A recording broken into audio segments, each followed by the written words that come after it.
नमस्कार प्रिय बंधुओं, आप सभी का हमारे YouTube चैनल में बहुत बहुत स्वागत है।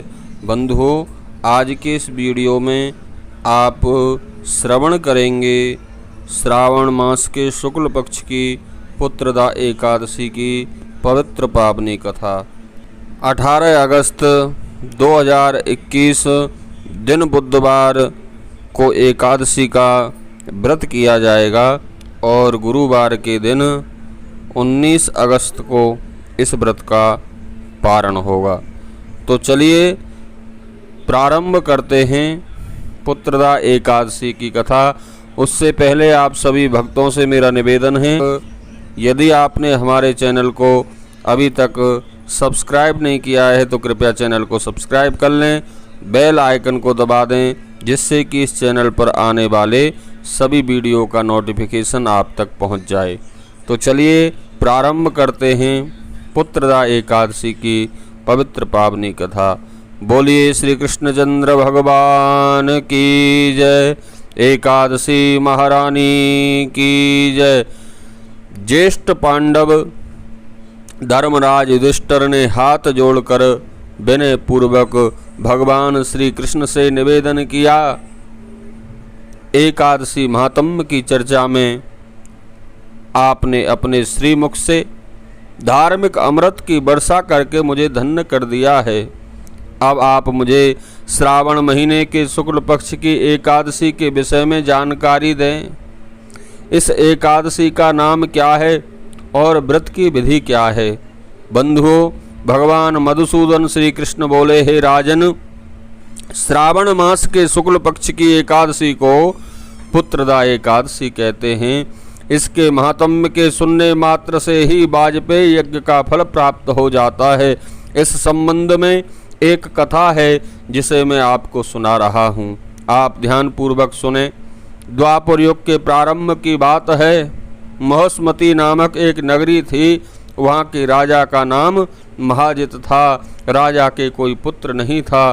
पुत्रहीन होने के कारण वह बहुत दुखी रहता था। उसे राजपाठ भी नहीं सुहाता था, क्योंकि पुत्र के बिना ना तो इस लोक में सुख प्राप्त होता है और ना ही परलोक में। राजा ने पुत्र प्राप्ति के अनेक प्रयत्न किए, पर सफलता नहीं मिली। राजा जब वृद्ध हुआ तो पुत्रहीनता के दुख से और भी अधिक दुखी रहने लगा।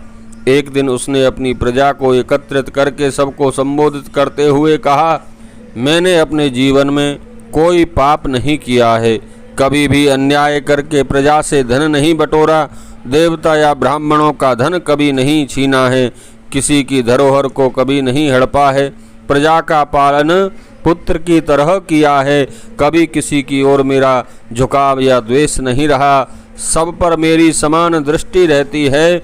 इस प्रकार धर्म का पालन करते हुए राज्य करने पर भी मैं पुत्रहीनता का असह कष्ट भोग रहा हूँ, क्योंकि आखिर इसका कारण क्या है मैं समझ नहीं पा रहा हूँ।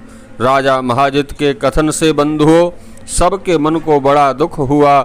इस समस्या पर विचार करने के लिए मंत्री एवं अन्य गणमान्य व्यक्ति वन में गए और बड़े बड़े श्रेष्ठ मुनियों के दर्शन किए।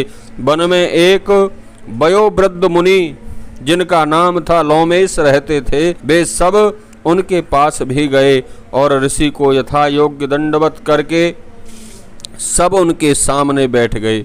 ऋषि के दर्शनों से सभी प्रसन्न हुए। उन्होंने ऋषि लोमेश से विनय पूर्वक हाथ जोड़कर कहा, हे ऋषि, हम आपके दर्शन करके अपने आप को बहुत बड़ा भाग्यशाली मान रहे हैं। लोमेश ऋषि ने कहा, मंत्रीगण, आप लोगों की विनय और सद्व्यवहार अत्यंत प्रसन्नता देने वाला है। बताइए आप लोग यहाँ किस उद्देश्य से आए हैं। मैं उसे अपनी सामर्थ्य के अनुसार अवश्य पूरा करूँगा। हमारा शरीर तो बना ही दूसरों की भलाई के लिए है, इसमें किसी प्रकार का कोई संदेह नहीं है। लोमेश ऋषि की इस प्रकार की बातों को सुनकर बंधुओं मंत्रियों ने कहा, हे महर्षि, आप हमारी बात को बहुत अच्छी तरह समझते हैं, अतः आप हमारे संदेह का निवारण कीजिए। महोस्मती नगरी में महाजित नाम के हमारे राजा राज्य करते हैं। वे बड़े ही धर्मात्मा राजा हैं। वे प्रजा का पालन अपने पुत्र की तरह करते हैं। इस पर भी उनके कोई पुत्र नहीं है, अतः वे बहुत दुखी रहते हैं। इस बात का हमें भी बहुत दुख है, क्योंकि राजा के दुख सुख में प्रजा भी भागीदार होती है। ना तो राजा को और ना हमें ही इस कारण का पता है कि राजा पुत्रहीन क्यों हैं। हम यह जानने के लिए ही आपकी सेवा में प्रस्तुत हुए हैं। आपके दर्शन करते ही हमें यह विश्वास हो गया कि हमारी इस समस्या का समाधान आपके द्वारा अवश्य हो जाएगा। कृपया कोई समाधान बताकर हमें कृतार्थ कीजिए। बंधुओं, मंत्रियों की बात सुनकर ऋषि लोमेश के नेत्र स्वतः ही कुछ देर के लिए बंद हो गए और वे राजा के पूर्व जन्मों पर विचार करने लगे।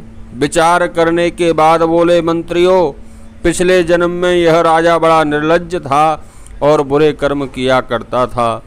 इस सिलसिले में एक से दूसरे और दूसरे से तीसरे इस प्रकार गांव में घूमता रहता था। एक बार ज्येष्ठ मास के शुक्ल पक्ष की द्वादशी को इसे बड़ी भूख लग रही थी। पिछले 2 दिनों से इसे भोजन नहीं मिला था। उस दिन यह एक तालाब पर पानी पीने गया। वहाँ एक गाय पानी पी रही थी। गाय उसी समय ब्याई थी। इस राजा ने उसे वहाँ से भगा दिया और स्वयं पानी पीने लगा। इसलिए अब इसे यह दुख भोगने पड़ रहे हैं। यह एकादशी के दिन भूखा रहा, अतः व्रत करने के कारण यह इस जन्म में राजा बना और प्यासी गौ को पानी ना पीने देने के कारण पुत्रहीनता का दुख भोग रहा है। बंधुओं, महर्षि लोमेश की बात सुनकर मंत्री आदि ने कहा, हे महर्षि, हमारे शास्त्रों का कथन है कि पुण्य के कार्य करने से पापों से छुटकारा मिल जाता है। अतः कृपा करके आप कोई ऐसा उपाय बतलाइए जिसके करने से इनके पूर्व जन्म के सब पाप नष्ट हो जाएं और इन्हें पुत्र की प्राप्ति हो जाए। उनकी बात सुनकर बंधुओं लोमेश ऋषि बोले, हे श्रेष्ठ प्रजाजनों, यदि आप सब लोग श्रावण महीने के शुक्ल पक्ष की एकादशी का व्रत और रात्रि जागरण करें और इसके फल का संकल्प राजा के नाम छोड़ दें तो आप लोगों के राजा को पुत्र हो जाएगा, साथ ही इसके सब दुख दूर हो जाएंगे। महर्षि लोमेश के परामर्श को सुनकर वे सब लोग अपने नगर लौट आए और उनके परामर्श के अनुसार सबने विधि पूर्वक श्रावण मास के शुक्ल पक्ष की पुत्रदा एकादशी का व्रत किया और द्वादशी के दिन सबके फल को उन्होंने अपने राजा को प्रदान कर दिया। इस पुण्य के प्रताप से बंधुओं रानी गर्भवती हो गई और 9 महीने बाद उसके गर्भ से एक तेजस्वी पुत्र को जन्म मिला। जिन्हें पुत्र प्राप्ति की इच्छा हो वे अवश्य ही इस एकादशी का विधि पूर्वक व्रत करें, तो इस व्रत के प्रभाव से वे सब इस लोक में सुख भोग कर अंत में स्वर्ग लोक को प्राप्त करते हैं। बोलिए एकादशी महारानी की जय। श्री कृष्णचंद्र भगवान की जय।